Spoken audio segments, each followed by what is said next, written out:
Hai guys, saya Amir Rahman. Hari ini saya nak ceritakan tentang sedikit teori berkaitan dengan elemen-elemen asas multimedia. Jadi kepada sesiapa yang berminat dalam bidang multimedia ni, bolehlah dengar cerita saya ni. Okay, macam yang kita semua tahu, zaman sekarang ni, bidang multimedia ni sebenarnya boleh dikatakan mendapat demand yang agak tinggi dalam dunia pekerjaan.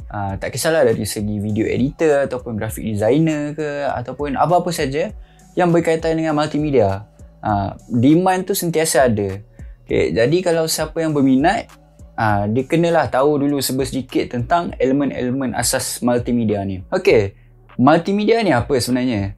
Multimedia ni adalah gabungan daripada beberapa elemen yang digunakan untuk menyampaikan maklumat kepada orang ramai menerusi sesuatu platform. Jadi kita ada 5 elemen asas multimedia. 5 elemen asas tu adalah teks, grafik, animasi ataupun animation, audio dan juga video. Okey, kita akan go through satu-satu. Elemen yang pertama adalah teks. Teks ni merupakan elemen yang paling asas sekali lah dalam multimedia ni. Kalau kita perasan lah kan, bukan selalunya lah, memang orang akan guna teks ni untuk nak menyampaikan maklumat asas kepada orang ramai. Kita ambil contoh tak guna apa-apa platform yang moden lagi lah.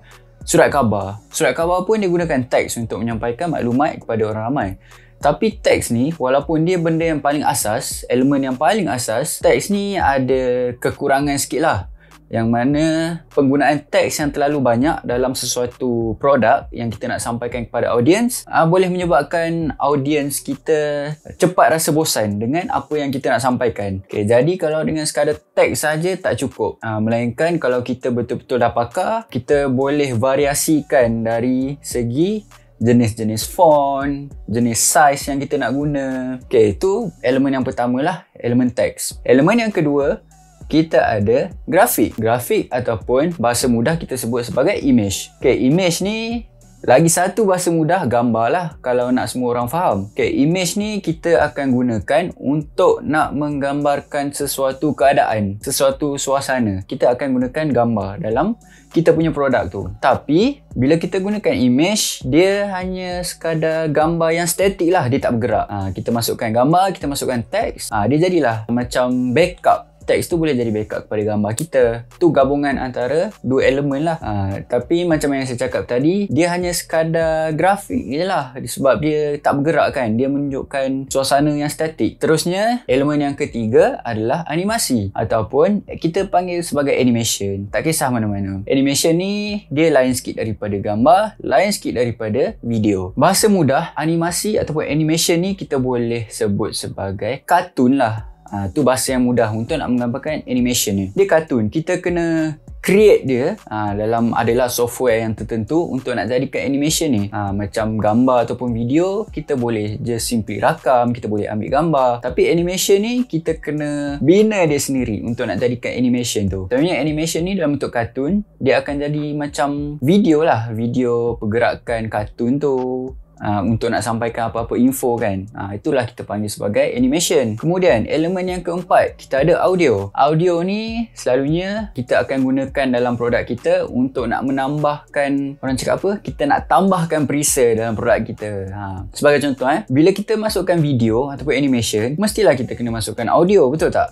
Kalau tak ada audio, dah jadi macam video bisu. Jadi macam audiens nak dengar produk kita, audiens nak tengok pun jadi macam tak menarik sebab tak ada audio. Sebab tu saya cakap audio ni dia boleh kita gunakan untuk menambah preset dalam produk kita ni. Untuk audio, kita ada 3 jenis audio yang asas lah. Kita ada suara, sound, kita ada music dan juga kita ada sound effect. Jadi 3 benda ni kalau kita gabungkan, kita boleh dapat satu hasil yang boom lah orang kata dalam produk kita ni. Kemudian elemen yang kelima, elemen yang terakhir adalah video. Video ni merupakan gabungan lah dia daripada time frame. Dia ada time frame. Video kita play kan dia ada pergerakan macam tu.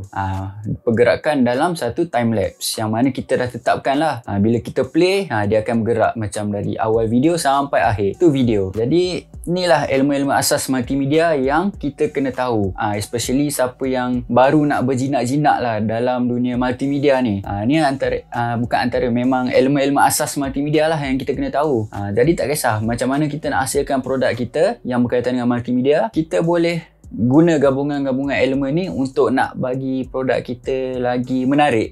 Bila produk kita lagi menarik, InsyaAllah audiens akan lagi tertarik dengan produk kita, apa yang kita hasilkan. Jadi itu sahaja daripada saya. Saya rasa cukup dulu sampai sini. Sekian, terima kasih.